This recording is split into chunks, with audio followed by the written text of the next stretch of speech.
Hello, hello, hello. We are live. How is everyone doing this evening? I am so excited. Let me do this right. For those of you who don't know who I am and wondering who this person is saying hello to you, this is Lisa Marie Aird. I am the Collegiate Success Coach for Campus Bound GPS, where we help students and parents navigate the college application process and just go through trying to make sure that you students and parents uh, don't feel as stressed, don't feel as overwhelmed, don't feel as crazed when you go through the college application process. We are here as a service to you as you go on your journey to get into the school that is the best fit for you, which is a great segue to introduce my guest tonight, who is a second timer on the program, and I'm so excited. Uh, a fellow Hamptonian, a um, a good person, a real supporter of Campus Bound GPS. I would like to introduce Mr. Ron Sullivan. He is a motivational speaker, a trainer, dealing with student leadership. And I want to welcome you back. How are you, Ron? I am great. Thank you for having me back. It's good to be back on with you once again. Thank you. Great. Okay, so this is what I'm going to have you do. I'm going to have you introduce yourself and talk about your tip. And your tip tonight is choose the right school. And you have right in quotes. So let's hear all about that. All right. So, good evening, everyone. As you heard from our tremendous host, who is doing amazing work with the Campus Bound GPS program she's been working with. And it's my honor to be a supporter and a part of it once again. I am Ron Sullivan. I have been working with students, student leadership, and kind of this process for over 15 years. I started out as a speaker with Monster.com's Making It Count programs. We spoke all around the country at high schools and colleges about this very thing, this process, how to get off to a great start, picking the right school, finding the money to pay for it, things along those lines. And so I've been working in that world, in that sphere, continuing now to do a student leadership program in 2 states right now. And I'm a father with 2 sons in college right now. So I have been through this process as recently as a couple of months ago. And as a student who did it completely wrong myself, I think I'm well qualified to tell everybody how to get it right. So I understand. And you know what? There is no right way. There is just your way. And as long as you do it to your content and feel comfortable in it, then yeah. And that's the perfect way to put it. My number one tip for this whole journey is to thine own self be true. Like my number one point of emphasis on doing this right is to thine own self be true. Like you just said wonderfully, there is no one right way. There's only the way that's right for you. So we spend a lot of time trying to analyze schools and looking at schools and determining schools and the qualities of schools. And we ignore the most important part of the process, which is myself, the student. There are a lot of wonderful schools out there, but that doesn't mean it's a wonderful school for you. And I'll give you an example. My oldest son is a junior at Clemson University. And when he was a student in high school, he was given an invitation to participate in a scholarship program, a really wonderful leadership program. It was, an honor to be nominated. But part of their criteria was you had to choose one of the schools that was affiliated with the program.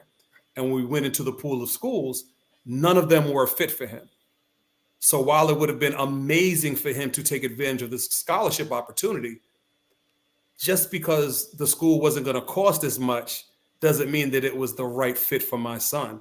And so we turned down the opportunity, focused on finding the right school for him, and he's completely ecstatic with his choice. And as a parent, that's exactly what you want. You want to look at your child, know they're happy, they're taken care of. And so this process really means a lot to me because I went through that with him And yeah, we absolutely, as close as a parent, we were like, hey, free is what we're talking But about. wait. That, what you just said, is so important and courageous, because there are a lot of families out there who will say, hey, the money is here, let's make this fit because the money is there. Versus, if the money is there and it is not a good fit, then the child, the student who's going through those years in school, might be miserable. They'll suffer. They'll suffer. And the perfect word that you're using is fit. Imagine there's a pair of shoes that you really love. You love these shoes. I'm a shoe guy. Love these shoes. They're everything that you want. They're by the designer you like. They're the right color. They're the style you've been looking for. I need these shoes. They're even on clearance. They're 70% off. My shoes are never 70% off. There's no way I'm not going to get these shoes. The problem is the only size they have is a size too small for me. So the question is, do I get shoes I know are going to hurt and blister my foot, and I'm not going to be comfortable? I'm limping around all night. I'm going to only be able to wear it once just because they're on sale? Or am I going to, play the long game and get the shoes that fit good and feel good and accomplish what I need? I don't know about the people who are watching, but I can't walk around my feet hurting, and I can't watch my child be unhappy for 3, 4, 5 years. So it was absolutely the right choice to make, to turn down a good opportunity to find a better fit. And we really need to understand and be able to distinguish the difference between good and right. A lot of us settle for good because good is pretty good. I will take good 5 or 6 days out of the week. But when it comes to my children, I'll wait for right. And when it comes to picking the right school, the financial investment we're making, the time investment we're making, and the commitment it takes to take your child somewhere, or if I'm the student, to commit to someplace, to be unhappy because the price is right, it's not cost, it's value, and that's bad value. I like that. It's not cost, it's value. That makes a lot of sense. Yeah. So my starting point is always with knowing your child and knowing yourself. And here's where parents, I really have to challenge parents to get out of the way and be honest about what your child, what your student really wants in a school, and not what you want for your student. As Hamptonians, we have a ton of pride in our home by the sea. And there's nothing like having a legacy child. I want my child to walk where I walked and go in the dorms I stayed. I never lived in a dorm at Hampton, but to, go stand in Ogden Circle and go to a football game and be part of the things that I was a part of. If it's not a good fit, I'm not sending my child there. And it's not a slight against Hampton. It's just I have to pick what's best for my child. So you got to begin with not what you want. We have to put our wants aside for, again, the benefit of our children, and start off with, what does my child want from a school? And you have to let them take the lead. First and foremost, parents, you are in the support system. You are the co-pilot. Give the steering wheel to your child. Make them take the lead on this process, and start the process with what's really important to me. So for myself, when I was going through this process, 5, 6 years ago for myself, since I'm only 22, 23, but when I started, it really wasn't that funny, Lisa. But when I started out on this journey, my initial list of schools was all schools whose basketball programs I admired. Oh my goodness, I did the same thing. Every school I picked were the school whose basketball teams. So it was University of North Carolina, Chapel Hill, UCLA, St. John's University, Syracuse University. That was my starting point. Oh, wow. We're kindred spirits right now. That was my starting point. I was at St. John's. I was at Syracuse. I was at, I actually applied and got accepted into St. John's and went through their orientation program. Wow. Prior to accepting Hampton. I was in there because the basketball players. Well, did I say that? Listen. One of my high school teammates was a starter for St. John's. So St. John's growing up was our school. That was the school we looked up to. Big East basketball was everything. Mm-hmm. So that was my initial list. And to be honest, I didn't have anybody in my life to tell me to do it any differently. So I don't know what majors they had at St. John's. I didn't know that St. John's didn't really have any dorms. I didn't know anything about these schools other than, hey, Louis Carnesecca is the head coach. And even though I'm not on the basketball team, that's where I want to go. And I really did not have any criteria for the schools that I wanted. I thought I wanted to be a doctor. So if you had biology pre-med, then to me, you had what I'm looking for. So we're fine.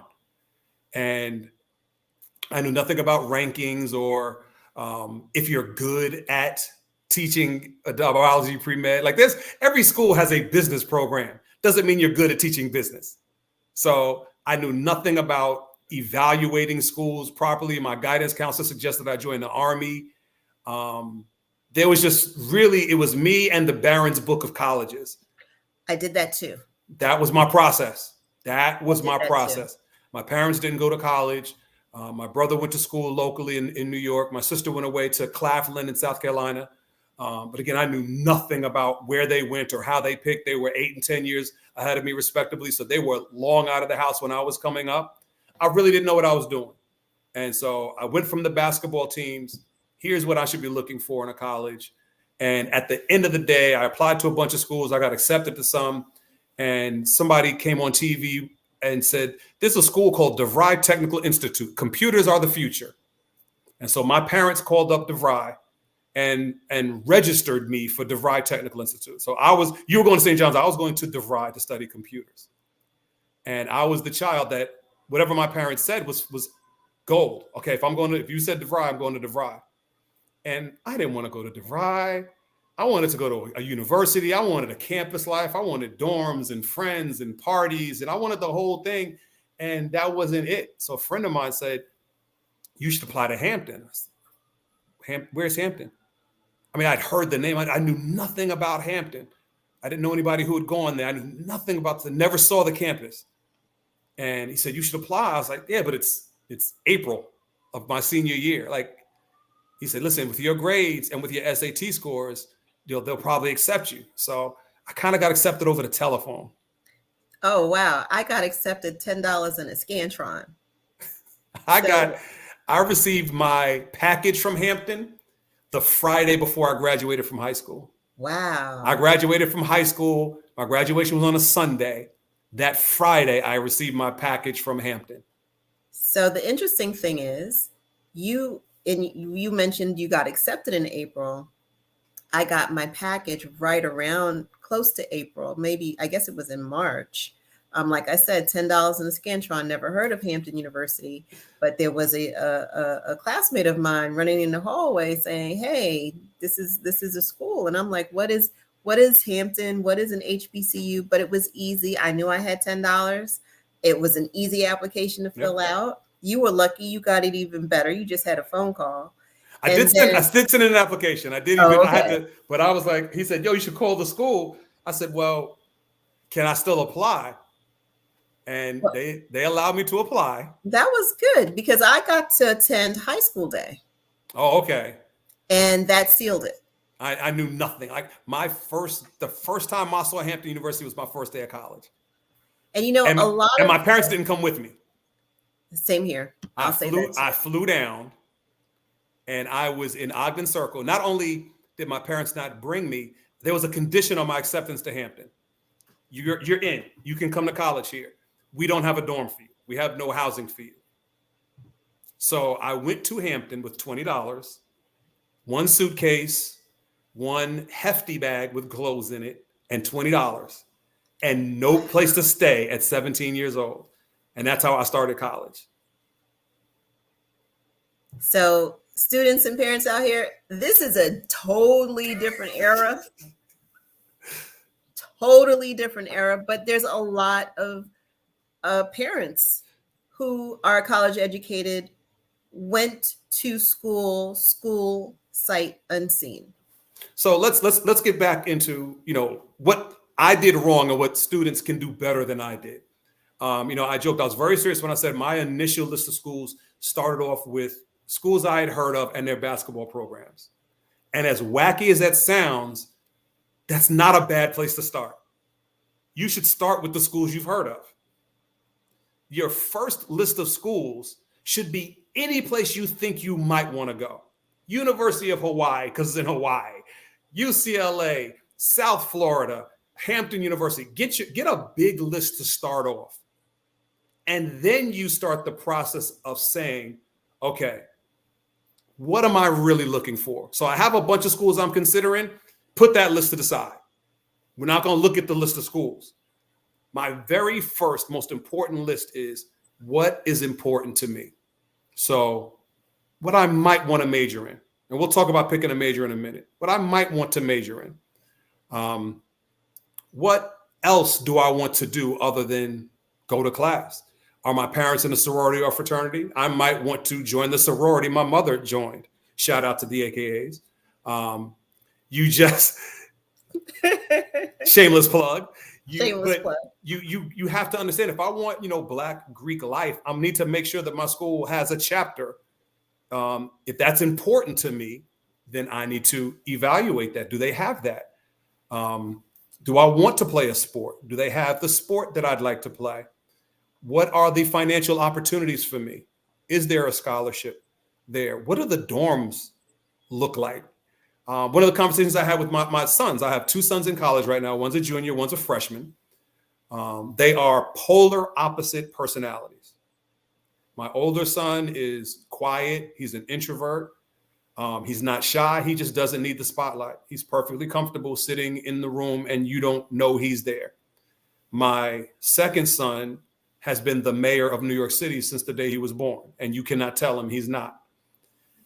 He runs the show wherever he goes. He believes that there is a video camera crew following him at all times. He is his own walking reality TV show. He is a star wherever he is. In every room, it's his room. That's his life. So here are two different students, both of whom I have to find the right school for. And here's why it's important for you to let your children drive the process. My quiet son chose Clemson University, that one of the top football teams in the country. They have 80 to 90,000 students at every game they play. Their campus has 25 to 30,000 students. That's the quiet one. My younger son, who is bigger than life, went to a very small school in Massachusetts. They chose schools that are the exact opposite of what you thought they might have chosen, which is why it's very important for the parent to get out of the way and let the students begin to drive this process themselves, because they might end up choosing something that you yourself would not have expected. If I had chosen, I would have sent my younger son to the big school and I would have sent my older son to the smaller, quieter school. So it really is starting with what's most important to me. And this is the student talking, not the parent. That's the list you start with. The same way schools will offer you interviews and find out if you're a right fit for that school, you should have your list of questions that you would interview that school for. I'm paying you. So I need to ask you, are you right for my child? Should I trust you with my student? How are you setting my student up for success? When we went to Clemson, we visited Clemson 5 times before we said yes to Clemson. And we loved everything they said, because they told us as parents what we're going to do for your son, how you're going to take care of my son. And everything they told us, it was more and more and more and more positive. But every visit we said, I looked at my son and said, how do you feel? Is this where you want to be? Yes. Does this school feel right to you? Yes. Okay, you are a Black kid from New York City going to a predominantly white university in the Deep South. They still have dorms named after people who own slaves. Do you understand what you're walking into? And he said, I'm good. This is where you want to be. I'm good. Do you like the programs? I'm good. You've seen the class size? I'm good. Is this where you want to be? Yes, Dad. Now we know we've got a fit. So I might be overstepping here, but I like hearing what you just did. And I don't want to come out and say a tip that you have, but I'm going to say it because we can do it together. We can do this together. Yeah, this is me. The important thing that you said just now is visiting the school. Unfortunately, well, I did get to visit Hampton with High School Day. I did take my mom because my dad really was stuck on sending me to St. John's, and I was like, no, I don't want to go there anymore. So it became, visiting Hampton with my mom and going through convincing my dad, who wanted to buy me a car to get back and forth from the Bronx to Queens. It's And pretty I good was like, incentive. tried. I was like, I'll take the train. I want to go to Hampton. But it's so important. And I think when you go to visit a campus, a feeling comes over you, yay or nay. You can feel immediately You feel whether it. or not I could be a student at this school. Walking around campus, seeing how the students move, seeing where they eat, seeing how they hang out. Every place has a vibe. Every place has a vibe. If you want to call it vibe, you want to call it energy, you want to call it culture, every place has a feel. And it does not take long to establish the fact that, yeah, I can see myself at this school. Mm-hmm. And that's really important. It's a big, big, big plus when you have the opportunity. Because I'll tell you, the first college I visited with my oldest son was Hampton. And it's very funny because the first time we visited campus, we walked across campus. And he says, wow, this campus is really big. I was like, if you think this is a big campus, son, we got some schools to visit. We got to show you some things because this is not big compared to what you're going to see. And again, he ended up picking Clemson University, which is its own city in South Carolina. You can go to Clemson, South Carolina, the city. But it was a little culture shock. He didn't know. He had never been to a college campus, so he didn't really know what to expect. And you're right. It's so important, even if it's a school you're not going to. If your high school has a campus visit, if there's a community-based organization that does a college fair, go. Just see what it feels like to set your feet on a college campus.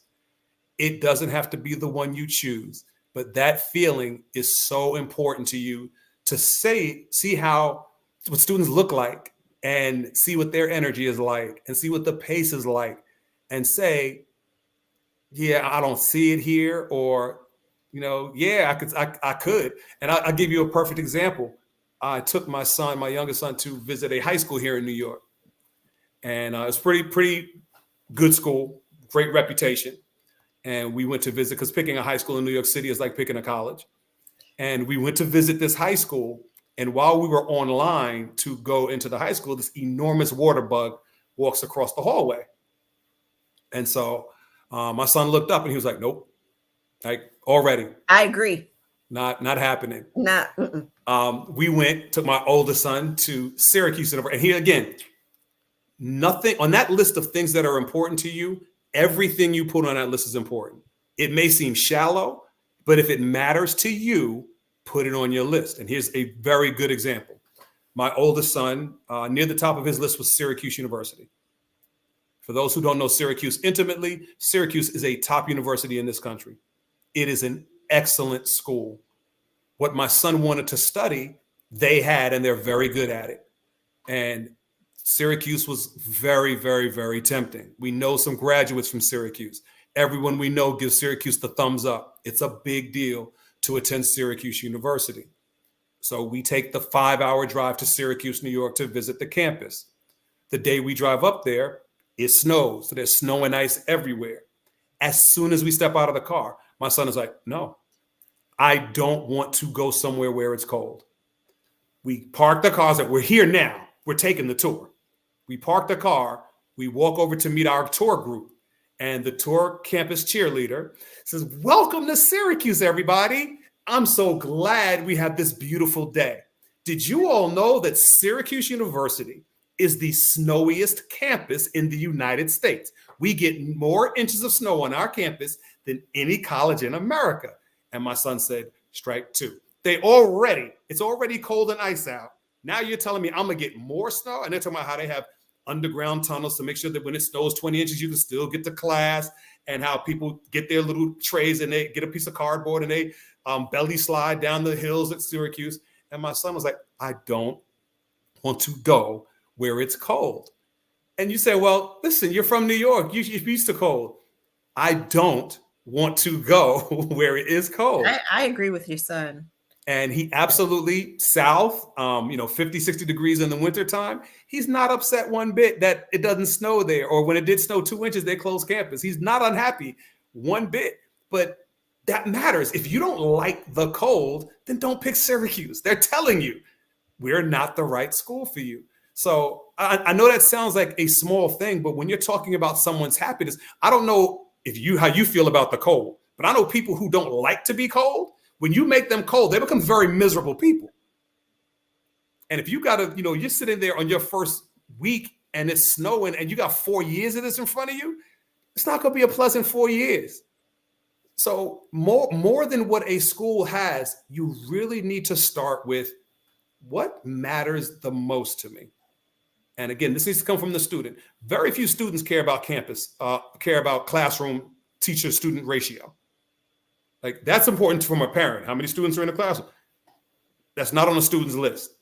So you're the support system parent. You come in later on with the, student professor ratio and little things, the data and things like that. But let the students talk honestly and openly about what things are most important to them. Don't send your child to an all-male school if they want to be in a co-ed environment. They should be able to say, this is what I'm looking for. And that's the beginning of the process. So when you get that list of things that's important to you, that matters to you, the campus life, the campus experience, all the things that go along with the classes you're going to take, then you get that list of all the schools you think you might want to attend. And you start looking which ones actually have these things. Does the University of Hawaii have Black fraternities and sororities? Do they have a basketball team? Do they have, what do their dorms look like? You start to look at the things that are important to you. And then you start to whittle that list down.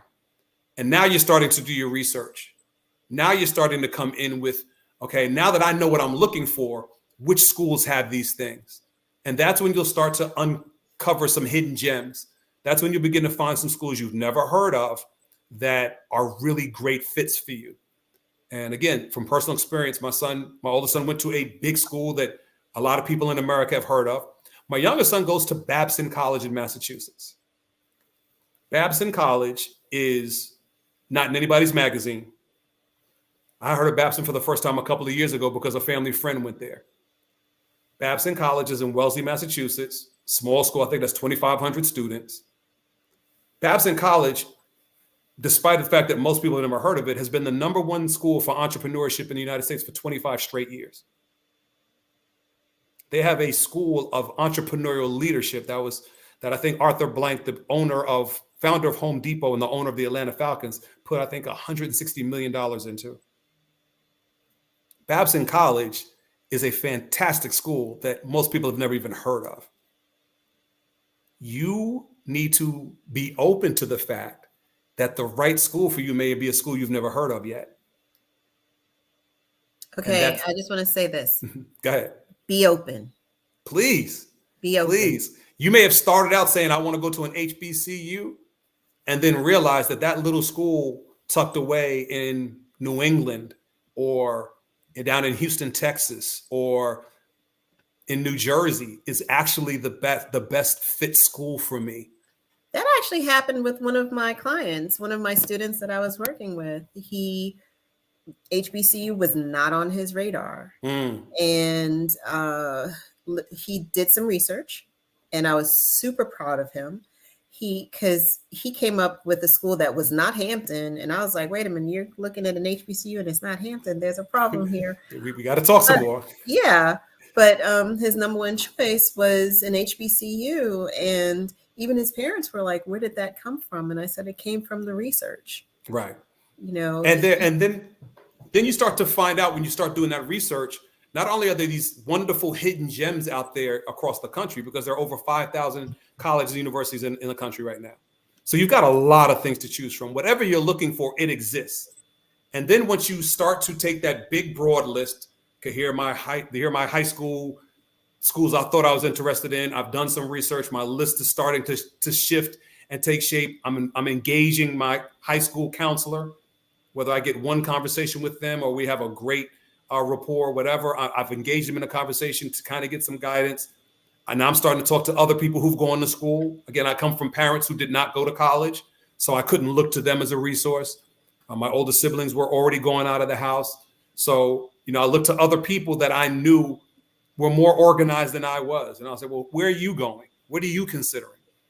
And that kind of helped. But again, one of the most important things I'm going to emphasize for the student is this is an individual choice. So the student, you might break a little family tradition. My children didn't go to Hampton like I did.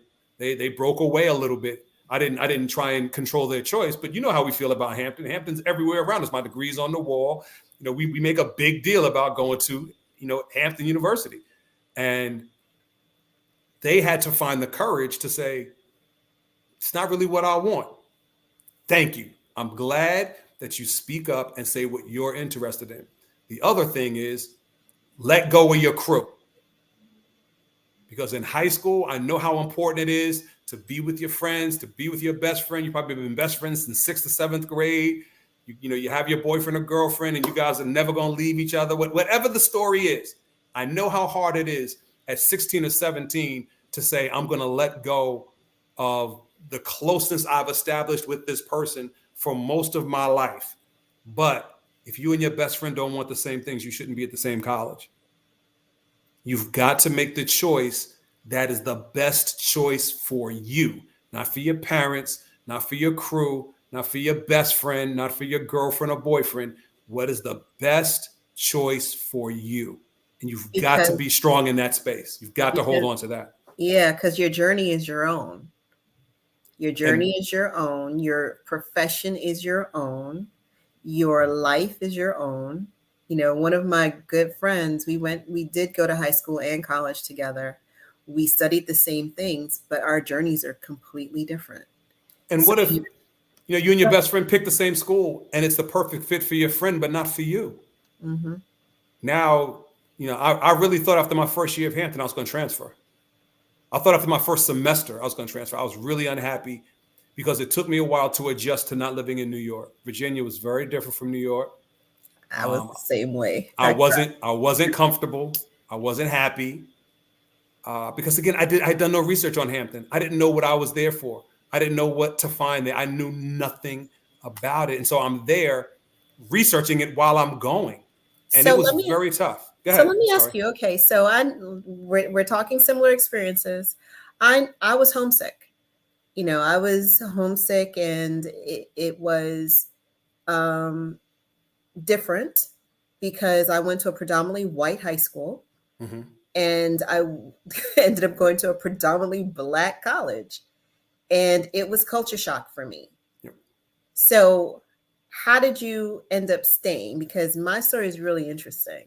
Well, for me, it was, and this is what if I were giving this tip, mm-hmm. I would say, whatever school you choose, give it 1 year. If you have a bad first 2 weeks, if you have a rough first month, if you have a bad first semester, like I did not enjoy where I was convinced that Christmas, I'm not coming back. My mother was like, give it a year, finish the year. And by second semester, I had some really great friends. I mean, guys who are my brothers to this day, relationships that I wouldn't trade for anything in the world. And they just took a little time to evolve. It's like you're cooking a dish and it doesn't look exactly the way you want right away. You don't throw the dish away. You give it time. Some things cook slowly and it takes them a while to take shape. And so my connection to Hampton and my relationship just took some time. I was closed. I really wasn't trying to get along with people.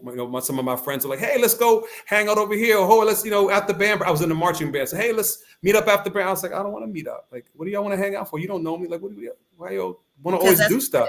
It was a New York thing also. Absolutely. Listen, when you talk to me, I'm like, what do you want? If you don't know me, why are you talking to me? Right. So I had to let go of who I was so that I could find out who I was going to become.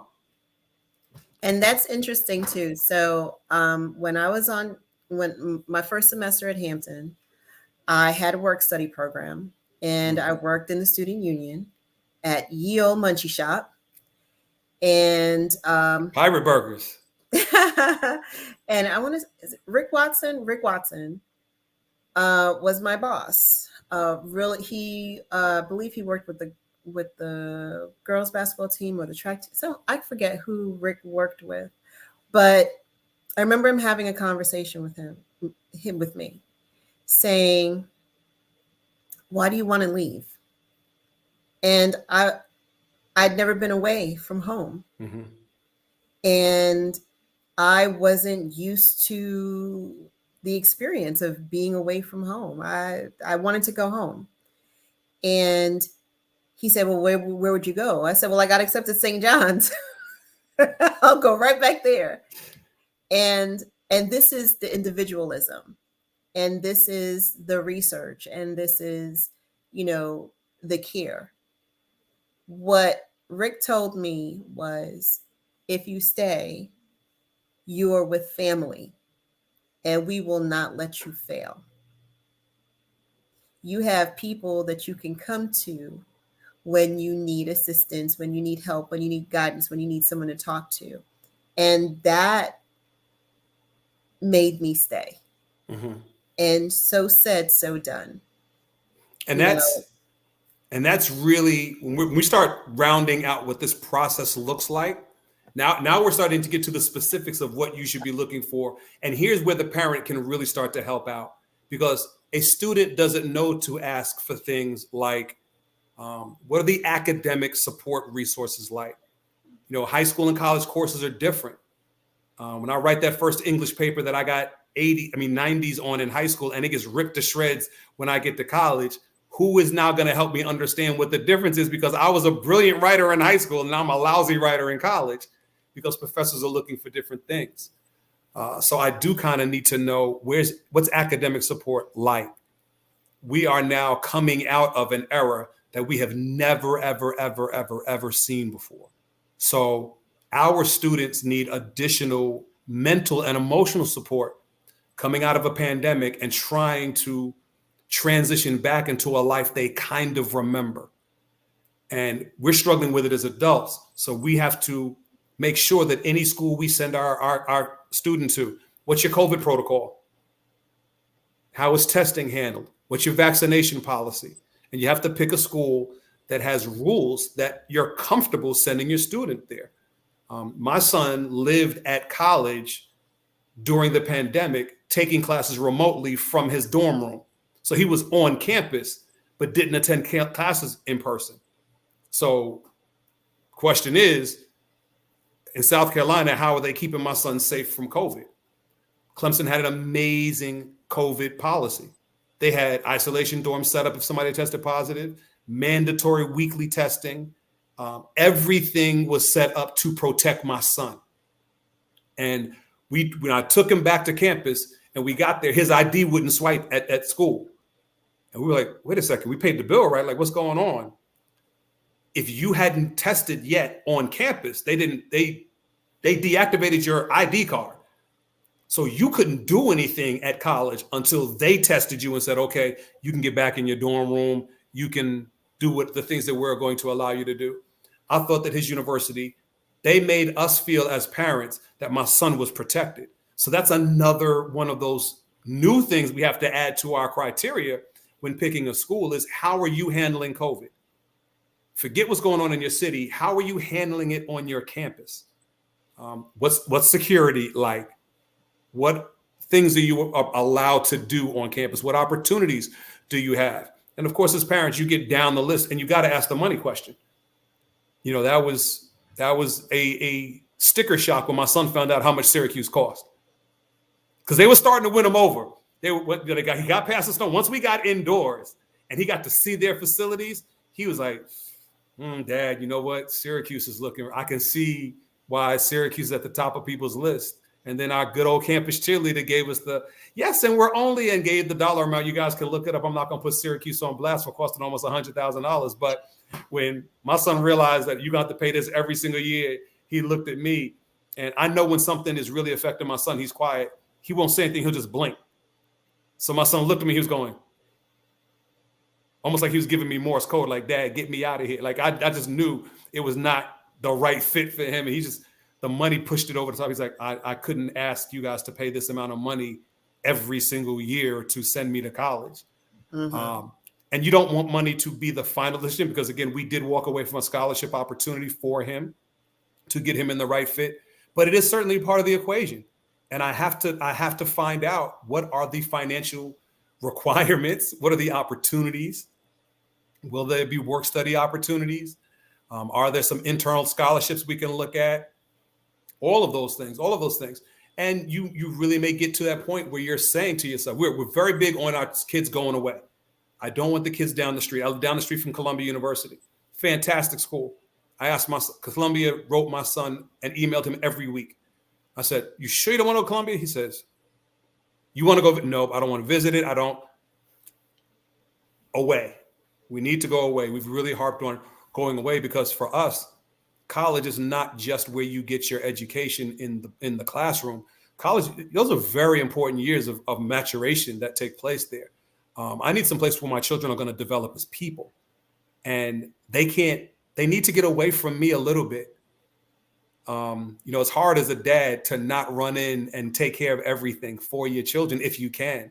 So I kind of needed them to get out of my vision so they can make their own mistakes and make some choices and learn that there are consequences to your decisions. But we sent them to schools that I knew had them if they made a mistake, that were going to help them with that maturation process. And again, I don't want it to simply be about the choices that I made as a parent, but we sat at one of those 5 visits to Clemson, and they said, your student is going to run into an issue. They're going to have a problem with a grade or a professor or an opportunity. And they said, parents, please let them make the phone calls. It's important for your student to learn how to advocate for themselves, how to speak up for themselves, how to fix a problem. If you swoop in and fix it all the time, you're not helping your child grow. Certainly stand in the background and help them with it, but they need to start to develop their adult decision-making skills. And it's hard to let go, but we really need to. And that's why the better we do this up front, the better we select the right school for our students, the better we are at matching up a good fit for our students, the easier it will be for us to let them go and succeed, fall down, learn that you can fall down and get up. Look, we all watched our children take their first few steps, and your child doesn't learn how to walk by you catching them as soon as they stumble. Your child knows how to take 2 steps. You get 6 steps away, and you say, come on, you can make it. And what happens? They fall down. But what you do is you pick them up and set them back upright and let them know that you're okay when you fall down. And falling down is how they actually learn how to stand up and walk on their own. And this college process is the same way. They will make some mistakes. They will make a bad choice. Guess what? So did we. And look how wonderful we turned out. It's okay. That's how you learn to win, by losing sometimes. You learn to walk by falling, and you will learn to stand up and advocate for yourself when you run into an issue. So we feel more comfortable kind of letting go when we know that we've let them go into a good, nurturing, safe, healthy environment where it's okay to make a mistake and you're still going to be kind of covered a little bit. So this upfront work that we're talking about, making a couple of lists, visiting campuses, taking a lot of photos so you can remember which college you visited, eating on campus when you take your student to visit, how good or lousy is the food. That's real important. If you went to Hampton, you know what I'm talking about. You want to know what you're getting into, or am I going to have to send you, packages every single week because you can't stand eating in the cafeteria? All of those things are very, very, very important. But if we do this work up front, it's going to make the rest of the journey so much easier. We're going to have peace of mind as parents, and we know that we put our students in a position to succeed. And you cannot start this process too early. You know what? I want to add something to what you've been saying. One of the things that I definitely include in my program is the family conversation. And what it does, what you're saying is all a part of the family conversation, having those conversations up front so that, excuse me, as a family, you create um, you create the atmosphere, you create the mindset, you create the foundational element of this journey, because the journey is going to shift, the journey is going to change based on, decisions and outcomes and outlooks and, prospects and so forth. But the most important part of this is, as a family, doing having those conversations about a lot of the things that you mentioned. And it also helps to give the child that confidence in going out and venturing out when you do the research, so that you can also come up with that right fit. So, Ron, this is great information. Thank you. Thank you. Thank Thank you. you. Thank you. And please, in that family conversation, our primary objective is to empower our students. Listen, we're handing you the keys to this process. We're gonna let you take control of this. We're gonna support you. We've got your back. We're not gonna push you towards the school we want you to attend. We'll offer the insights that we have. I mean, again, since I do this, it was hard for me to kind of not give some tips to my children. But growing up, I just said you have a couple of rules you have to follow. Rule number one is you must educate yourself on whatever it is you want to do for a living. Rule number two is you have to get out of my house. Like, you need to go so you can grow. And I had to give them permission to know that we want you to go grow up. We want you to see some things other than New York. We want you to experience something other than what you've had your entire life. If you decide to come back to New York, New York's not going anywhere, but go see something else. Go be around some different people. Try something new. Now's your time, because the one thing you cannot get back when it's gone is time. You get this time period in your life really one time. You get one shot at this. I can go back to school now when you're 28 or 30, or you go to work first and come back and your company can pay for it. And we can have a conversation on another day about not just choosing the right school, but choosing the right path, because there are a lot of different ways to reach your goals.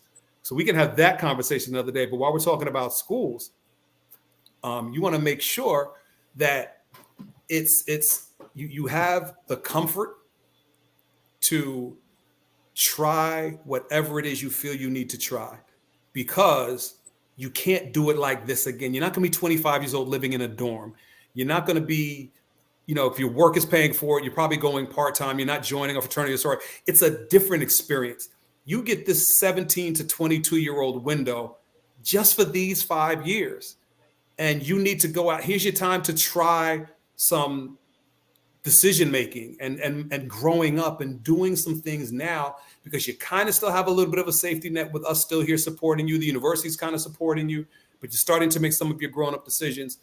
You only get this time once, and you need to go ahead and spread your wings a little bit and give it a shot.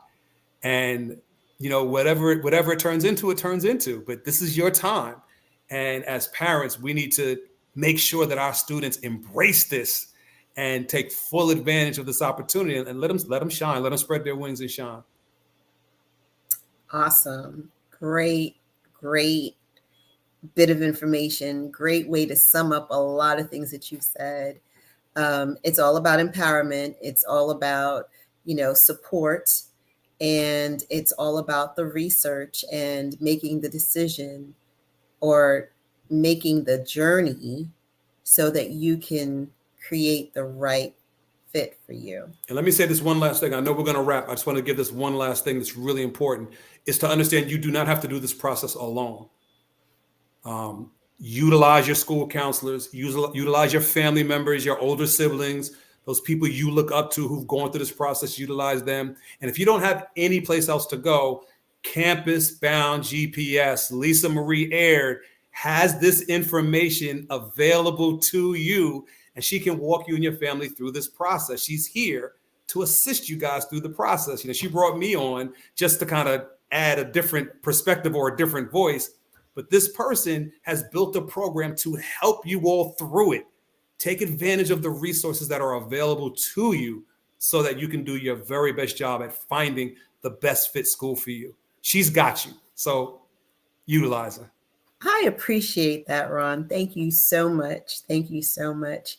And I'm not going to say anything more because this is not to promote me at this point, because this is my community service. This is the platform that every October we are here to support you parents, you students, you student athletes who are in the midst of it. October is a very important month where, in a couple of weeks, you're looking at, for those students who are doing early decision or early action, this is your time. So this is a platform.